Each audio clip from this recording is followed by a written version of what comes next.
আসসালামু আলাইকুম everyone, welcome to my channel. এই তো আগের দিন যে পায়জামাটা আমি কাটিং করেছিলাম তার জামাটা আজকে নিয়ে বসলাম। আপনারা অবশ্যই বলবেন যে একদিন জামা আবার একদিন পায়জামা কেন। আসলে ভিডিওটা করেছিলাম অনেকটা লং হয়ে গেছিলো, আর এত লং ভিডিও তো আসলে দেওয়াটা ঠিক না, যার কারণে আমি একটু ভেঙে ভেঙে সেদিন দিয়েছি আর আজকে জন্য এটা রেডি করেছি। তো দেখতেই পাচ্ছেন উনি আমাকে জামাটা দিয়ে গিয়েছিলো ওনার মাপ মতো। উনি আমার রিপিট কাস্টমার। আসলে রিপিট কাস্টমার পাওয়াটা খুব ভালো লাগে। কাজের ধরন বা কাজ একটু ভালো হলেই অনেক রিপিট কাস্টমার পাওয়া যায়। তো মোটামুটি কাজটা অনেক সুন্দর করে দিয়েছিলাম, যার কারণে উনি ওনার জামা আবার আমাকে দিয়ে গিয়েছে 3টা। আর আমার কাছ থেকেও আবার একটা হিজাব বানিয়ে চেয়েছে। তার অনেকগুলো অর্ডার আছে, এগুলো বানাতেই আমার সময় লাগবে। আমি আসলে আমার ওরকম সময় হয়ে ওঠে না, কেননা বাবু আছে। বাবুকে নিয়ে আমি একবারে 2-3টা কাজ করতে পারি না। মোটামুটি একটা করতেই আমার 2 দিন লেগে যায়, কারণ বাবুকে নিয়ে ওরকমভাবে করা হয়ে ওঠে না।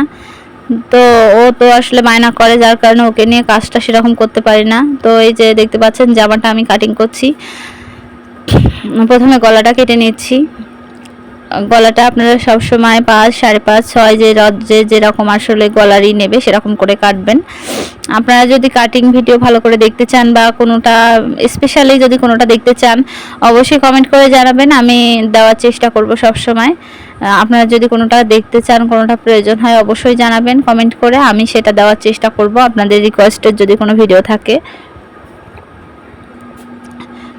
তো জামাটা আমি কাটিং করতেছি। আমি সবসময় বরাবর জামা আমি এরকম করেই কাটিং করি। তো যা বলতেছিলাম, আপনারা মেয়েরা যারা ঘরে বসে থাকেন তারা ঘরে বসে কিন্তু যে কোনো একটা বিজনেস শুরু করতেই পারেন। আসলে নিজের হাত খরচের টাকাটা আপনার জোগাড় করতে পারেন। ব্যবসা করতে গিয়ে অনেক প্রবলেমের মধ্যে পড়তে হয়। আসলে আশেপাশে মানুষরা অনেক সময় বাকি নেয়, যারা টাকা দিতে প্রবলেম করে।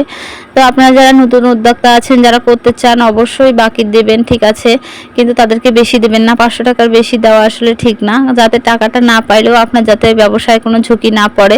একজনকেই যদি আপনার পুঁজি 2-3 হাজার টাকা দিয়ে রাখেন, তো আপনার ব্যবসাটা তো চলবে না। তো যার কারণেই বলছি, আপনারা দেওয়ার সময় অবশ্যই ভেবেচিন্তে দেবেন, যাতে 500 টাকা 600 টাকার বেশি আর কি বাকি না দেন। কারণ যেহেতু আপনারা নতুন উদ্যোক্তা, আপনারা অতটা কিছু কাজ করবেন না, অল্প দিয়ে শুরু করতে চাচ্ছেন বা অল্প দিয়ে শুরু করবেন। আর অল্প টাকা যদি 2-3 হাজার টাকা মানুষের কাছে পড়ে থাকে, অবশ্যই আপনাদের অনেক সমস্যায় পড়তে হবে। যার কারণেই বলছি, দেওয়ার সময় অবশ্যই ভেবেচিন্তে দেবেন আর কাজটা শুরু করেন, একদম ভয় পাবেন না। যারা কাঁথা সেলাই করতে পারেন তারা কাঁথা নিয়ে কাজ করতে পারেন, কয়েকটা ডাইস কিনতে পারেন। প্রথমে বেবি কাঁথা দিয়ে শুরু করতে পারেন। বেবি কাঁথাগুলোরও তো অনেক চাহিদা আছে। মানে অফলাইনে শুরু করবেন প্রথম, তারপর আস্তে আস্তে অনলাইন করতে থাকবেন।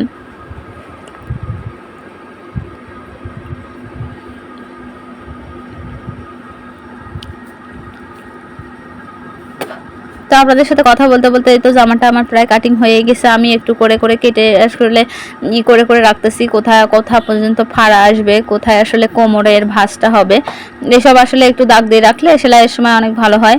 কারণ কাটিংটা এক সময় করি আর সেলাই করি আবার অন্য সময়, যার কারণে আসলে অনেক প্রবলেম হয়ে যায়। তো সাইডে যে কাপড়টা বাঁচলো ওটা দিয়ে আমি হাতা করব, যদিও হাতাটা ছোট হবে। উনি একটা ডিজাইন করে চাইছে, আমার গায়ে দেখে বলছিল এই ডিজাইনটা তার ভালো লাগে, তো আমি চেষ্টা করব ওই ডিজাইনটা তাকে দেওয়ার জন্য, যার কারণে আমি হাতাটা পরে আসলে কাটিং করব। এটা আপনাদেরকে এখন আর দেখাচ্ছি না। তো যেটা বললাম আর কি, আপনারা কিন্তু ঘরে বসে একটু ট্রাই করতে পারেন, এটা বিজনেস কিন্তু করতেই পারেন। আপনারা দেখেন চেষ্টা করে, কোনো কিছুই কঠিন না। আপনারা কাঁথার ডাইস কিনবেন, সেলাই করবেন, তার সাথে সুই সুতার কিছু হাতে কাজ শিখবেন, ছোট বেবি ফ্রক বা কোনো কিছু বানাতে পারেন। আসলে কোনো কাজই খারাপ না, আপনারা চেষ্টা করলেই পারবেন। একটু চেষ্টা করেই দেখেন, আপনারা পারবেন। যারা নতুন কিছু করতে চান বা কোনো সাহায্য চাচ্ছেন বা কোথা থেকে নিয়ে আসবেন বুঝতে পারছেন না, অবশ্যই কমেন্ট করে জানাবেন, আমি জানানোর চেষ্টা করব।